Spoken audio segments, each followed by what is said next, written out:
By the time I got to the opposite side of the balcony, my nerves were shot. I backed into a little hallway and watched the tunnel I'd come from. Right behind me, I heard a sharp shh, like the voice of a skeleton. Without thinking, I uncapped Riptide and spun, slashing with my sword. The girl I just tried to kill yelped and half dropped her Kleenex. "Oh my God!" she shouted. "Do you always try and kill people when they blow their nose?" The first thing that went through my head was that the sword hadn't hurt her. It had passed cleanly through her body harmlessly. "You're mortal." She looked at me in disbelief. "What's that supposed to mean? Of course I'm mortal. How'd you get that sword past security?" "I didn't. Wait, you can see it's a sword?" The girl rolled her eyes, which were green like mine. She had frizzy reddish-brown hair. Her nose was also red, like she had a cold. She wore a big maroon Harvard sweatshirt and jeans that were covered with marker stains and little holes, like she spent her free time poking at them with a fork. "Well, it's either a sword or the biggest toothpick in the world," she said. "And why didn't it hurt me? I mean, not that I'm complaining. Who are you? And whoa, what is that you're wearing? Is that made of lion fur?" She asked so many questions so fast it was like she was throwing rocks at me. I couldn't think of what to say. I looked at my sleeves to see if the Nemean lion pelt had somehow changed back to fur, but it still looked like a brown winter coat to me. I knew the skeleton warriors were still chasing me. I had no time to waste. But I just stared at this redhead girl. Then I remembered what Thalia had done at Westover Hall to fool the teachers. Maybe I could manipulate the mist. I concentrated hard and snapped my fingers. "You don't see a sword," I told the girl. "It's just a ballpoint pen." She blinked. No, it's a sword, weirdo." "Who are you?" I demanded. She huffed indignantly. "Rachel Elizabeth Dare. Now, are you going to answer my questions, or should I scream for security?" "No, I'm kind of in a hurry. I'm in trouble." "In a hurry or in trouble?" Sort of both." She looked over my shoulder and her eyes widened. "Bathroom!" "What?" "Bathroom! Behind me, now!" I don't know why, but I listened to her. I stepped inside the boys' bathroom and felt Rachel Elizabeth Dare standing outside. Later, that seemed cowardly to me. I'm also pretty sure it saved my life. I heard the clattering, hissing sounds of skeletons as they came closer.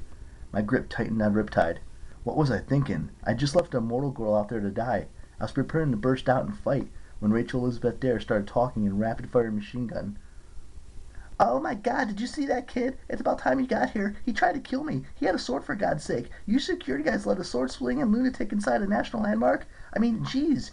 He ran that way towards the turbine engines. I think he went over the side or something. Maybe he fell." The skeletons clattered excitedly. Then I heard them moving off. Rachel opened the door. "All clear. You better hurry." She looked shaken. Her face was gray and sweaty. I peeked around the corner. The skeleton warriors were running towards the other end of the balcony, the way that the elevator was clear for a few seconds. "I owe you one, Rachel Elizabeth Dare." "What are those things?" she asked. "They look like—" "Skeletons?" She nodded uneasily. "Do yourself a favor," I said. "Forget it. Forget you ever saw me." "Forget you tried to kill me?" "Yeah, that too." "But who are you?" "Percy," I started to say. Then the skeletons turned around. "Gotta go." "What kind of name is Percy Gotta Go?" I bolted for the exit. The cafe was packed with kids enjoying the best part of the tour, the damn lunch. Thalia, Zoe, and Grover were just sitting down to their food. "We need to leave," I gasped. "Now!" "But we just got our burritos," Thalia said. Zoe stood up, muttering an ancient Greek curse. "He's right. Look!" The cafe windows wrapped all the way around the observation floor, which gave us a beautiful panoramic view of the skeletal army that had come to kill us.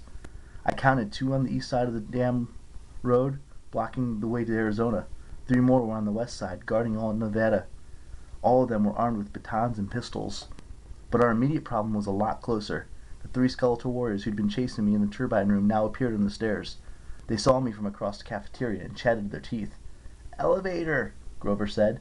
We bolted that direction, but the doors opened with a pleasant ding, and 3 more warriors stepped out. Every warrior was accounted for, minus the one Bianca had blasted to flames in New Mexico. We were completely surrounded. Then, Grover had a brilliant, totally Grover-like idea. "Burrito fight!" he yelled, and flung his guacamole grenade at the nearest skeleton. Now, if you've never been hit by a flying burrito, count yourself lucky.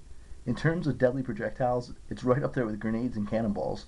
Grover's lunge hit the skeleton and knocked his skull clean off his shoulders.